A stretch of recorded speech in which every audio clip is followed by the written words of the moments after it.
Eden തോട്ടത്തിലും പരിശുദ്ധ കുർബാനയോ? ഇന്ന് എൻ്റെ മനസ്സിലേക്ക് കടന്നു വന്ന ഒരു എളിയ ചിന്ത നിങ്ങളുമായി പങ്കുവെക്കുകയാണ് ഇന്നത്തെ ലക്ഷ്യം. ആ ചിന്ത പങ്കുവെക്കുമ്പോൾ എത്രത്തോളം അത് വിജയിക്കുമെന്ന് എനിക്ക് അറിഞ്ഞുകൂടാ. പക്ഷേ എന്നെ ശ്രവിക്കാൻ നിങ്ങൾ കാണിക്കുന്ന നിങ്ങളുടെ നല്ല മനസ്സ് മൂലം ഒരു പക്ഷേ എൻ്റെ ഹൃദയത്തിൽ നിറഞ്ഞു നിൽക്കുന്ന ചിന്ത നിങ്ങൾക്ക് മനസ്സിലാക്കിയേക്കാം. എൻ്റെ വിവരണത്തേക്കാൾ ഉപരി നിങ്ങളുടെ നല്ല മനസ്സ് മൂലം ഇത് മനസ്സിലാക്കാൻ ഇടയായാൽ മാത്രമേ ഉള്ളൂ. അപ്പോൾ ഇതിന് അറിവ് പഠിപ്പിക്കുക എന്നുള്ളതല്ല, മറിച്ച് എൻ്റെ ഹൃദയത്തിൽ നിറഞ്ഞു നിൽക്കുന്ന കടന്നു വന്ന ചിന്തകളുടെ ഒരു ഷെയറിങ് മാത്രമായിട്ടേ കാണാവുള്ളൂ. ഏദൻ തോട്ടത്തിൽ പരിശുദ്ധ കുർബാനയെക്കുറിച്ച്, ക്രിസ്തു സംഭവത്തെക്കുറിച്ച്, ക്രിസ്തു രഹസ്യത്തെക്കുറിച്ച് ശക്തവും വ്യക്തവുമായ സൂചനയുണ്ട് എന്നുള്ളത് നമുക്കെല്ലാം അറിയാവുന്ന കാര്യമാണ്.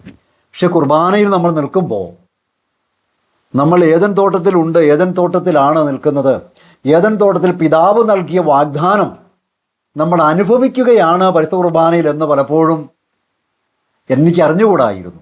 ഒരുപക്ഷെ നിങ്ങളിൽ പലർക്കും അതറിയാമായിരിക്കാം. പക്ഷേ കൃത്യമല്ലാത്തൊരറിവ് നമുക്കെല്ലാം ഉണ്ട്. പക്ഷെ വളരെ വ്യക്തവും ശക്തവുമായ രീതിയിൽ അതർഹിക്കുന്ന വ്യക്തതയോട് കൂടിയിട്ട് പരിശുദ്ധ കുർബാനയിൽ നിൽക്കുമ്പോൾ ഏദൻ തോട്ടത്തിൽ വെച്ച് പിതാവായ ദൈവം നമുക്കായി നൽകിയ വാഗ്ദാനത്തിൻ്റെ പൂർത്തീകരണമാണ് ഓരോ പരിശുദ്ധ കുർബാനയിലും നമ്മൾ അനുസ്മരിക്കുന്നതും അനുഷ്ഠിക്കുന്നതും സ്വന്തമാക്കുന്നതും എന്നുള്ള തിരിച്ചറിവ് ഇന്നെൻ്റെ ഹൃദയത്തിന് നൽകിയ ആനന്ദം വളരെ വലുതാണ്. അതെന്താണെന്നല്ലേ, അത് മനസ്സിലാക്കുമ്പോൾ പത്രോസ് ശ്ലീഹ നമ്മെ പഠിപ്പിക്കുന്നൊരു കാര്യമുണ്ട്. അവനാകട്ടെ ലോകസ്ഥാപനത്തിന് മുൻപ് തന്നെ, 1 പത്രോസ് 1-ാം അധ്യായത്തിൻ്റെ 20-ാം തിരുവചനമാണ് വായിക്കുന്നത്. അവനാകട്ടെ ലോകസ്ഥാപനത്തിന് മുമ്പ് തന്നെ നിയോഗിക്കപ്പെട്ടിരുന്നവനും ഈ അവസാന കാലത്ത് നിങ്ങൾക്കായി നമ്മൾക്കായി വെളിപ്പെടുത്തപ്പെട്ടവനുമാണ്. അപ്പോൾ ലോകസ്ഥാപനത്തിന് മുൻപ് തന്നെ മനുഷ്യരക്ഷയ്ക്ക് വേണ്ടിയുള്ള ക്രിസ്തു സംഭവത്തെയും ക്രിസ്തു ബലിയെയും നിശ്ചയിക്കപ്പെട്ട കാര്യമാണെന്ന് പത്രോസ് ശ്ലീഹ നമ്മെ പഠിപ്പിക്കുകയാണ്, പ്രബോധിപ്പിക്കുകയാണ്. പിതാവായ ദൈവം ഉൽപ്പത്തി 3:15 നീയും സ്ത്രീയും തമ്മിലും നിന്റെ സന്തതിയും അവളുടെ സന്തതിയും തമ്മിലും ഞാൻ ശത്രുതയുളവാക്കും. ശത്രുത അവിടെ നിൽക്കട്ടെ. 2-ാമത്തെ ഭാഗമാണ് കുർബാന മധ്യേ നാം അനുഭവിക്കുന്നത്. അവൻ നിന്റെ തല തകർക്കും, നീ അവൻ്റെ കുതികാലിൽ പരിക്കേൽപ്പിക്കും. അവൻ നിന്റെ തല തകർക്കും. എങ്ങനെയാണ് പിശാചിൻ്റെ തല തകർത്തത്? എന്തുകൊണ്ടാണ് പരിശുദ്ധ കുർബാന നമ്മളുടെ എല്ലാമെല്ലാമായി മാറുന്നത്? എന്തുകൊണ്ടാണ് മനുഷ്യ സൃഷ്ടിയിൽ സാധാരണ ലോകത്തിൻ്റെ കണ്ണുകളിലൂടെ നോക്കുമ്പോൾ കുരിശുമരണത്തിന് വലിയ വിലയൊന്നുമില്ല, അല്ലെങ്കിൽ പീഡകൾ സഹിക്കുന്ന ഒരു മനുഷ്യൻ, ദരിദ്രനായി ജനിക്കുന്ന ഒരു മനുഷ്യൻ ലോകത്തിൽ അറിയപ്പെടേണ്ട കാര്യമില്ല. അപ്പം എന്തുകൊണ്ട് ദാരിദ്ര്യം, പുൽക്കൂട്ടിൽ പിറന്നത് ലോകം ആഘോഷിക്കുന്നു? എന്തുകൊണ്ട് അധികാരമില്ലാത്തവനെ ലോകം പിന്തുടരുന്നു? എന്തുകൊണ്ട് പീഡകൾ സഹിച്ചവനെ വാഴ്ത്തിപ്പാടുന്നു? എന്തുകൊണ്ട് കുരിശിൽ മരിച്ചവനെ വാഴ്ത്തിപ്പാടുന്നു? എന്തുകൊണ്ട് ഉദ്ധാനം ചെയ്തവനെ വാഴ്ത്തിപ്പാടുന്നു? അതാണ് അവൻ നിന്റെ തല തകർക്കും എന്നുള്ള പ്രയോഗം. ഈ അവൻ നിന്റെ തല തകർക്കും എന്നുള്ള പ്രയോഗം നമുക്ക് മനസ്സിലാക്കണമെങ്കിൽ പത്രോസ് ശ്ലീഹ തന്നെ പഠിപ്പിക്കട്ടെ. നിന്ദിക്കപ്പെട്ടപ്പോൾ അവൻ പകരം നിന്ദിച്ചില്ല, പീഡനമേറ്റപ്പോൾ ഭീഷണിപ്പെടുത്തിയുമില്ല, പിന്നെയോ നീതിയോടെ വിധിക്കുന്നവന് തന്നെ തന്നെ ഫലമേൽപ്പിക്കുകയാണ് ചെയ്തത്. അവൻ പാപം ചെയ്തിട്ടില്ല, അവൻ്റെ അധരത്തിൽ വഞ്ചന കാണപ്പെട്ടുമില്ല. ഇത് പറയുമ്പോൾ നമ്മൾ ഏദൻ തോട്ടത്തിലേക്ക് പോകണം. ഏദൻ തോട്ടത്തിൽ കണ്ണിന് ഇമ്പമുള്ളത് ഭക്ഷിച്ചുകൊണ്ട് ദൈവവും മനുഷ്യനുമായി ഒന്നായിരുന്ന പർദീസ അനുഭവത്തിൽ നിന്ന്, കൂട്ടായ്മയിൽ നിന്ന്, കൊയ്നോനിയിൽ നിന്ന്, ഫെലോഷിപ്പിൽ നിന്ന്, കമ്മ്യൂണിയനിൽ നിന്ന് മനുഷ്യൻ പുറത്തു കടന്നു. അനുസരണക്കേട് കാണിച്ചുകൊണ്ട് ശരീരത്തിൽ അവൻ പാപം ചെയ്തു. ഇതിനെ പൗലോസ് അപ്പോസ്തലൻ വളരെ മനോഹരമായിട്ട് പഠിപ്പിക്കുന്നുണ്ട്.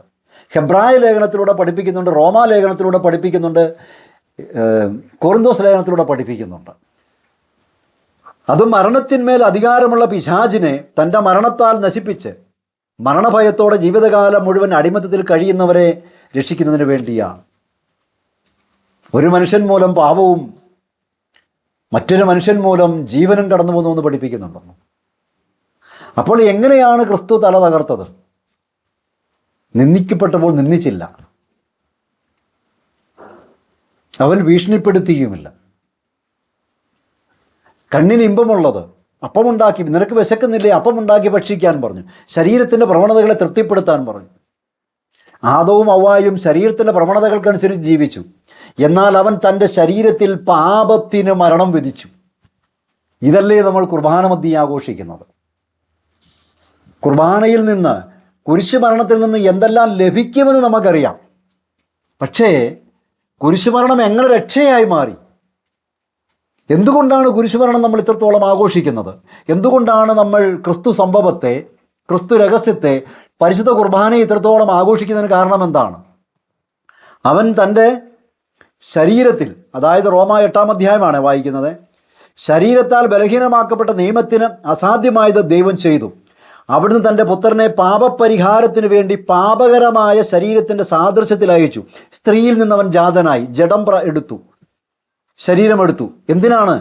ജഡത്തിലാണ് ആദവും ഹവ്വായും പാപം ചെയ്തത്. ആദവും ഹവ്വായും ഏത് മേഖലയിൽ പാപം ചെയ്തുവോ ആ മേഖലയിൽ പാപം ചെയ്യാതെ അവൻ പിശാചിൻ്റെ തല തകർത്തു. ചീത്ത വിളിച്ചപ്പോൾ തിരിച്ച് ചീത്ത വിളിച്ചില്ല, തല്ലിയപ്പോൾ തിരിച്ച് തല്ലിയില്ല, ഒറ്റിക്കൊടുത്തപ്പോൾ തിരിച്ച് ഒറ്റിക്കൊടുത്തില്ല, ഇട്ടേച്ച് പോയപ്പോൾ തിരിച്ച് ഇട്ടേച്ച് പോയില്ല. 3 വർഷം കൂടെ കൊണ്ടു നടന്നു ശിഷ്യന്മാരെ, അത്ഭുതങ്ങളും അടയാളങ്ങളും കാണിച്ചു. ഉദ്ധാനശേഷം പ്രത്യക്ഷപ്പെട്ടു. വീണ്ടും പിറ്റേ ദിവസം രാവിലെ മീൻ പിടിക്കാൻ പോയി. അവിടെയും ചെന്നവരെ കൂട്ടിക്കൊണ്ട് വന്നു. കണ്ടോ, തള്ളിപ്പറഞ്ഞപ്പോൾ തള്ളിപ്പറഞ്ഞില്ല, ഇട്ടേച്ച് പോയപ്പോൾ ഇട്ടേച്ച് പോയില്ല. പക്ഷേ എൻ്റെയൊക്കെ ജീവിതത്തിലേക്ക് ഞാൻ നോക്കുമ്പോൾ ഓരോ നിമിഷവും ഓരോ ദിവസവും ഞാൻ അവനെ തള്ളിപ്പറഞ്ഞുകൊണ്ടിരിക്കുകയാണ്. അപ്പം ദൈവത്തിൻ്റെ വിശ്വസ്തതയും തൻ്റെ ഏകജാതനെ ശരീരത്തിൽ അയച്ചുകൊണ്ട് ക്രിസ്തു തന്നെ താൻ ദൈവമായിരിക്കേണ്ട കാര്യം പരിഗണിക്കാതെ ശരീരത്തിൽ ഇവിടെ പ്രത്യക്ഷപ്പെടുകയും ജനിച്ച് പ്രത്യക്ഷപ്പെട്ട് ജീവിക്കുകയും തൻ്റെ ശരീരത്തിൽ അവൻ പാപത്തിന് മരണം വിധിച്ചു. കണ്ണിന് ഇമ്പമുള്ളതാണെന്ന് കണ്ടവർ അവൾ പറിക്കുകയും അവനുമായി ഷെയർ ചെയ്യുകയും, ആദവും ഹവ്വായും കണ്ണിന് ഇമ്പമുള്ളത് കഴിച്ചു. പിശാച് പറയുന്നില്ലേ, നിനക്ക് വിശക്കുന്നില്ലേ അപ്പം ഉണ്ടാക്ക്.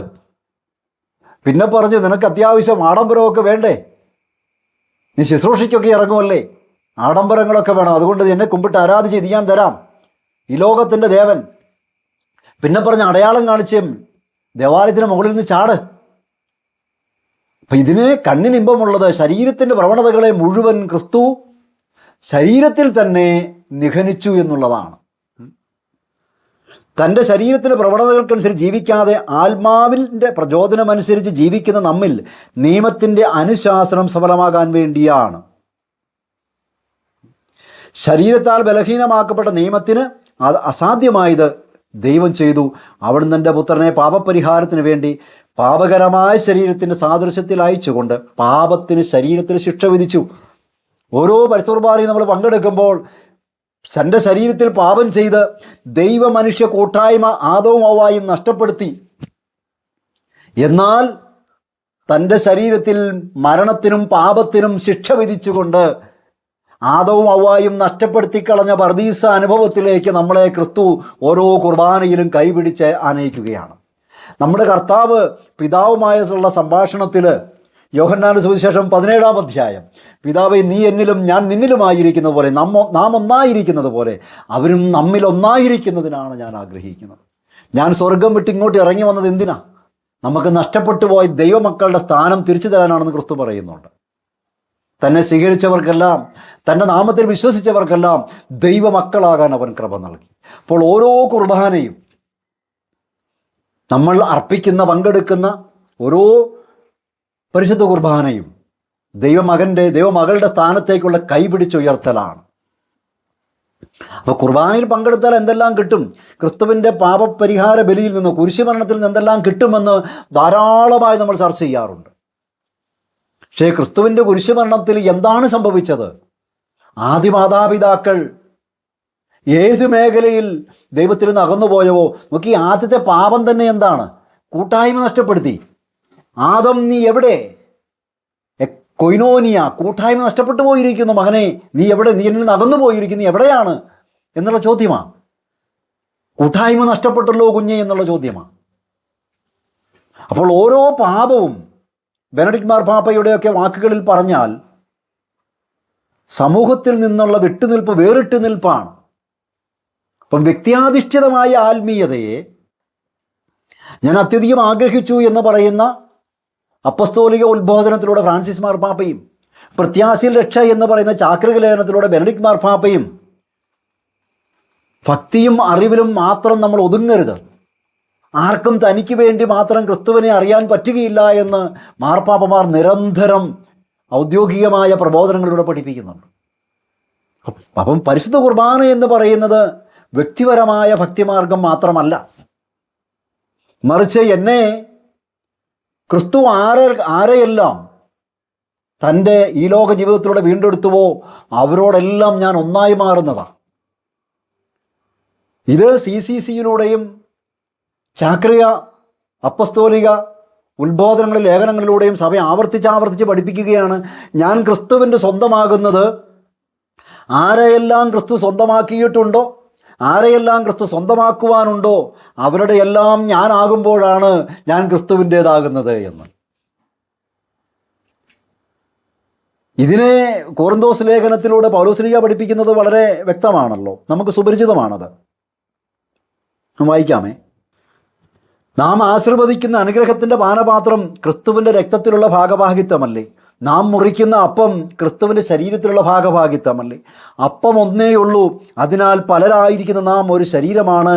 എന്തെന്നാൽ നാം ഒരേ അപ്പത്തിൻ്റെ ഭാഗഭാഗുക്കളാണ്. അപ്പോൾ പരിശുദ്ധ കുർബാന എന്ന് പറയുന്നത് മാർപ്പാപ്പമാരുടെ വാക്കുകളിൽ സഭയുടെ കൗദാശികമായ കൂട്ടായ്മയുടെ പരമോന്നതമായ ആവിഷ്കാരമാണ്. നമ്മൾ പറയും കൂദാശകൾ എന്നൊക്കെ പറയുമ്പം സഭ അതുകൊണ്ട് ഉദ്ദേശിക്കുന്നത് എന്താണ്? കൂട്ടായ്മയുടെ പരമോന്നതമായ ആവിഷ്കാരമാണ്.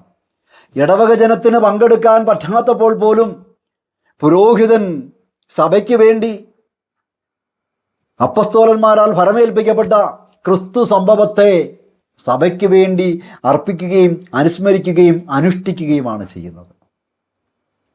അതുകൊണ്ടാണ് സഭ ഔദ്യോഗികമായി പറയുന്നത് കൗദാശികമായ കൂട്ടായ്മയുടെ പരമോന്നതമായ ആവിഷ്കാരമാണ് എന്ന്. അപ്പോൾ ഈ കുർബാന നമുക്ക് എന്താണ് നമ്മെ ഓർമ്മിപ്പിക്കുകയും നമ്മളെ ശക്തിപ്പെടുത്തുകയും ചെയ്യുന്നത്? നമുക്ക് ആധാമിക പാപം മൂലം നഷ്ടപ്പെട്ടു പോയ ദൈവമനുഷ്യ കൂട്ടായ്മയിലേക്ക് നമ്മെ വീണ്ടെടുക്കുകയാണ്. പൗലോസ്ലീഹയുടെ വാക്കുകളിൽ നിങ്ങൾ ക്രിസ്തുവിൻ്റെ ശരീരത്തിൻ്റെ അവയവങ്ങളാണ്. അപ്പസ്തോലന്മാരും പ്രവാചകരുമാകുന്ന അടിത്തറമേൽ ക്രിസ്തുവെന്ന മൂലക്കല്ലാൽ പണിയപ്പെട്ട ഭവനം, ആ ഭവനത്തിലാണ് കുർബാന അർപ്പിക്കുന്നത്. അപ്പോൾ ഏദൻ തോട്ടത്തിൽ പിതാവായ ദൈവം സൂചന നൽകുകയാണ്.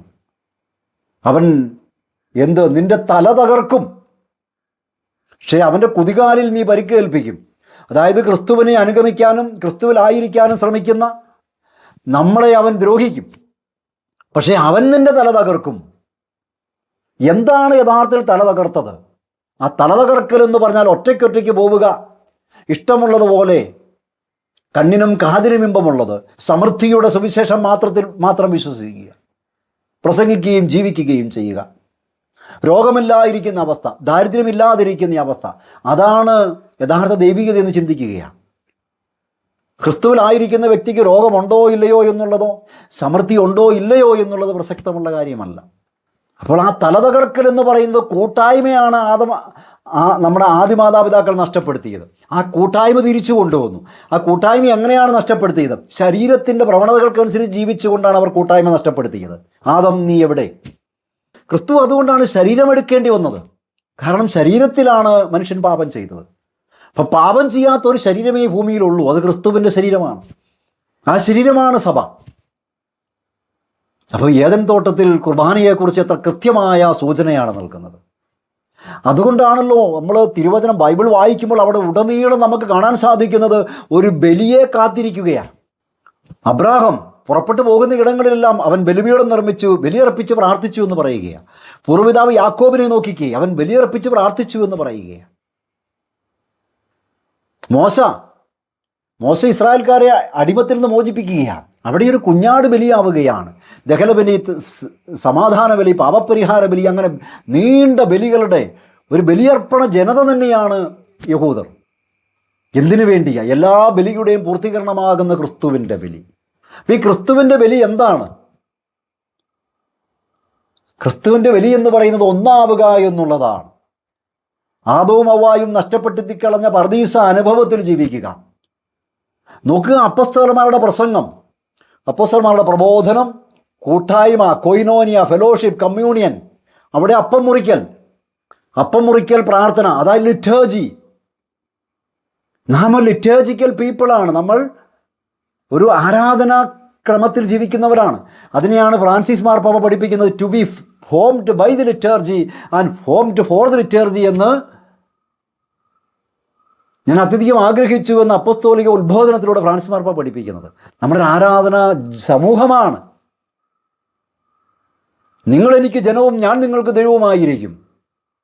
ദൈവം നമ്മോട് കൂടെ, ഇമ്മാനുവൽ, ലോകാവസാനം വരെ ഞാൻ നിങ്ങളോട് കൂടെ ഉണ്ടായിരിക്കും. ദൈവം കൂടെ ജീവിക്കുന്ന ജനം, ഒറ്റയ്ക്കൊറ്റയ്ക്ക് വിശുദ്ധിയിൽ ജീവിക്കുന്നവരല്ല ആയാൽ മാത്രം പോരാ. ഒറ്റയ്ക്കൊറ്റയ്ക്ക് നന്മ ചെയ്യുന്നവരായാൽ മാത്രം പോരാ. ഒറ്റയ്ക്കൊറ്റയ്ക്ക് പ്രാർത്ഥിക്കുന്നവരായാൽ മാത്രം പോരാ. ഒറ്റയ്ക്കൊറ്റയ്ക്ക് എല്ലാ ദിവസവും പള്ളിയിൽ പോകുന്നവരായാൽ മാത്രം പോരാ. ഞാൻ അങ്ങനെ ചെയ്യുമ്പോൾ ക്രിസ്തുവിനാൽ വീണ്ടെടുക്കപ്പെട്ടവരുടെ സമൂഹത്തിൻ്റെ ഭാഗമാണ് ഞാൻ എന്നാണ് പത്രോസ് ശ്ലീഹായും പൗലോസ് ശ്ലീഹായും സഭയും പഠിപ്പിക്കുന്നത്. ക്രിസ്തുവിൻ്റെ ശരീരത്തിൻ്റെ അവയവങ്ങളാണ്. കുഞ്ഞാടിൻ്റെ തിരുരക്തത്താൽ വീണ്ടെടുക്കപ്പെട്ടവരാണെന്ന് പത്രോസ് ശ്ലീഹ പഠിപ്പിക്കുകയാണ്. ഇനി നോക്കി, യോഹന്നാൻ അപ്പോസ്തലൻ പറയുന്നത് കണ്ടോ? ഞങ്ങൾക്ക് പിതാവിനോടും പുത്രനോടും കൂട്ടായ്മയുണ്ട്. We have koinonia, communion, fellowship with father and his son. പിതാവിനോടും അവിടുത്തെ പുത്രനോടും ഞങ്ങൾക്ക് കൂട്ടായ്മയുണ്ട്. ഞങ്ങൾ നിങ്ങളോട് സുവിശേഷം പ്രസംഗിക്കുന്നത് നിങ്ങളും ഈ കൂട്ടായ്മയുടെ ഭാഗമാകുന്നതിന് വേണ്ടിയാണ്. യോഹന്നാൻ അപ്പോസ്തലൻ പഠിപ്പിക്കുക. അപ്പം ഞങ്ങൾ സുവിശേഷം പ്രസംഗിക്കുന്നത് തന്നെ കൊയിനോനിയ, എക്ലേഷ്യൽ കൊയിനോനിയ, വിളിച്ചു വേർതിരിക്കപ്പെട്ടവരുടെ സമൂഹമാണ്. വേർതിരിവ് എന്താ? സ്നേഹത്തിൻ്റെ അനുഭവമാണ്. അതിലെ പൗലോസ് ശ്ലീഹ പറയുന്നത്, എനിക്ക് സർവ്വവരങ്ങളുണ്ടായാലും സർവ്വപുണ്യങ്ങൾ ചെയ്താലും സ്നേഹമില്ലെങ്കിൽ ഒന്നുമില്ല. കൊയിനോനിയ, കൂട്ടായ്മയില്ലെങ്കിൽ ഒന്നുമില്ല. അപ്പോൾ ഈ കൂട്ടായ്മ നിലനിർത്തുന്നതും വളർത്തുന്നതും പരിശുദ്ധ കുർബാനയാണ് എന്ന് മാർപ്പാപ്പമാർ നിരന്തരം ചാക്രിക ലേഖനങ്ങളിലൂടെയും പ്രബോധനങ്ങളിലൂടെയും പഠിപ്പിക്കുകയാണ്. അതിന് നമ്മളെ പ്രാപ്തമാക്കുന്നതാണ് ഈ പറയുന്ന ബലിയർപ്പണം.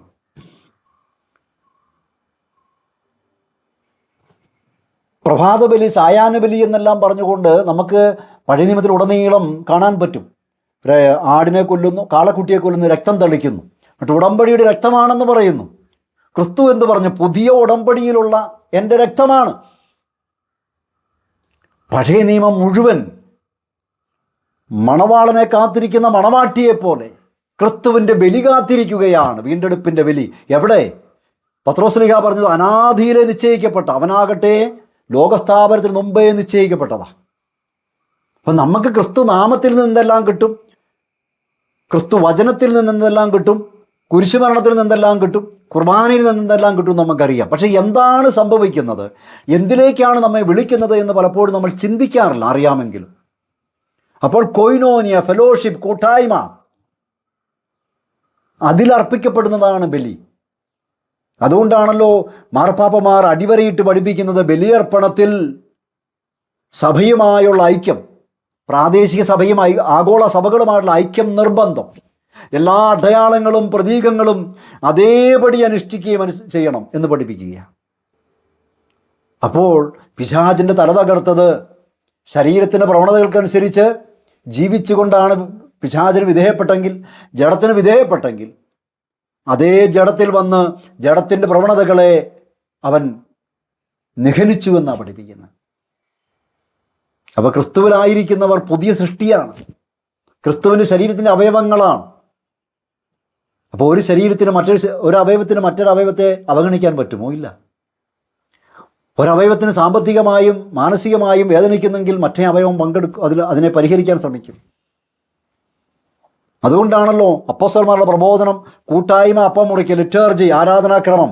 അവരുടെ ഇടയിൽ ദരിദ്രരില്ലായിരുന്നു, പങ്കുവെക്കുകയാണ്. കാരണം പിതാവും പുത്രനും പരിശുദ്ധാത്മാവുമാകുന്ന കൂട്ടായ്മയാണ് ദൈവം. കൂട്ടായ്മയിൽ ആകുന്ന ദൈവം ആദ്യം നമ്മെ സൃഷ്ടിക്കുന്നത് എങ്ങനെ? സ്ത്രീയും പുരുഷനുമായി കൂട്ടായ്മയായിട്ടാണ് സൃഷ്ടിക്കുന്നത്. പുരുഷൻ്റെ വാരിയലിൽ നിന്ന് എടുത്തെന്ന് പറയുമ്പോൾ എന്താണ് അവിടെ സംഭവിക്കുന്നത്? കൂട്ടായി വേർതിരിക്കാനാവാത്തത് നിങ്ങൾ ഒന്നാണ്. ഇനി ഈ ലോകത്തിൻ്റെ വാക്കുകളിൽ, സാമൂഹിക ശാസ്ത്രജ്ഞന്മാരുടെ വാക്കുകളിൽ മനുഷ്യൻ സാമൂഹിക ജീവിയാണെന്നാണ് പറയുന്നത്. അതുകൊണ്ടാണ് യഹൂദരോട് പറഞ്ഞത്, നിങ്ങളെനിക്ക് സാക്ഷികളാണ്. ക്രിസ്തു നൽകിയ കൽപ്പന എന്താ? എൻ്റെ ഓർമ്മയ്ക്കായി ചെയ്യുവിൻ, പരസ്പരം സ്നേഹിക്കുവിൻ, ലോകത്തോട് സുവിശേഷം പ്രസംഗിക്കുവിൻ. എൻ്റെ ഓർമ്മയ്ക്കായി ചെയ്യുവിൻ, ഞാൻ നിങ്ങളോട് കൽപ്പിക്കുന്ന പരസ്പരം സ്നേഹിക്കുവിൻ, ഞാൻ പറഞ്ഞവയെല്ലാം അനുസരിക്കാൻ പഠിപ്പിക്കുവിൻ, ലോകത്തോട് സുവിശേഷം പ്രസംഗിക്കുവിൻ. എന്താ സുവിശേഷം? ക്രിസ്തുവിൽ പൂർത്തിയായ ദൈവീക വെളിപാട്. അതെന്താണ്? ദൈവം കൂട്ടായ്മ, പിതാവും പുത്രനും പരിശുദ്ധാത്മാവുമാകുന്ന കൂട്ടായ്മയാണ് ദൈവമെന്നാണ് ബൈബിൾ നമ്മളോട് പറഞ്ഞത്, ക്രിസ്തു നമ്മെ പഠിപ്പിച്ചത്. അതുകൊണ്ട് നിങ്ങളും കൂട്ടായ്മയാണ്. പിതാവേ, നീ എന്നിലും ഞാൻ നിന്നിലുമായിരിക്കുന്ന പോലെ അവർ നമ്മിലാകേണ്ടതിനാണ് ഞാൻ. ഇപ്പം പരിശുദ്ധ കുർബാന നമ്മളെ പ്രാപ്തമാക്കുന്നത് പിശാചിൻ്റെ തല തകർത്ത് ക്രിസ്തുവിനോട് ഐക്യപ്പെട്ടുകൊണ്ട് ശരീരത്തിൻ്റെ പ്രവണതകൾക്കനുസരിച്ച് ജീവിക്കാതെ പത്രോസ് പൗലോസ് ലേഖന്മാർ പഠിപ്പിക്കുന്നത് പോലെ ക്രിസ്തു നമുക്ക് പകർന്നു നൽകിയ പുതിയ ആത്മാവിൻ്റെ നിയമം അനുസരിച്ച് ജീവിക്കുന്ന, ജഡിക പ്രവണതകളെ മാറ്റിവെച്ചുകൊണ്ട് ആത്മാവിൽ ജീവിക്കുന്നവരുടെ കൂട്ടായ്മയാണ്. ആ കൂട്ടായ്മയിലേക്ക് ജീവിക്കാൻ ആവശ്യമായ കൃപയാണ് പരിശുദ്ധ കുർബാന നമുക്ക് നൽകുന്നത്. നമ്മുടെ ജീവിതത്തിന് ലക്ഷ്യമാകുന്ന കുർബാനയിലേക്കുള്ള വിളിയാണ് പരിശുദ്ധ കുർബാന നമുക്ക് നൽകുന്നത്. അതുകൊണ്ട് നഷ്ടപ്പെട്ടു പോയത് എന്താണ്? കൂട്ടായ്മയാണ്. കുർബാനയിലൂടെ നമുക്ക് വീണ്ടും കിട്ടുന്നത് എന്താണ്? കൂട്ടായ്മയാണ്. ഇപ്പോൾ ദൈവമാകുന്ന കൂട്ടായ്മയാകുന്ന ദൈവം, കൂട്ടായ്മയാകുന്ന മനുഷ്യൻ, സഭ, കുർബാനയാകുന്ന കൂട്ടായ്മയുടെ കേന്ദ്രം. കൂ കൂ കൂ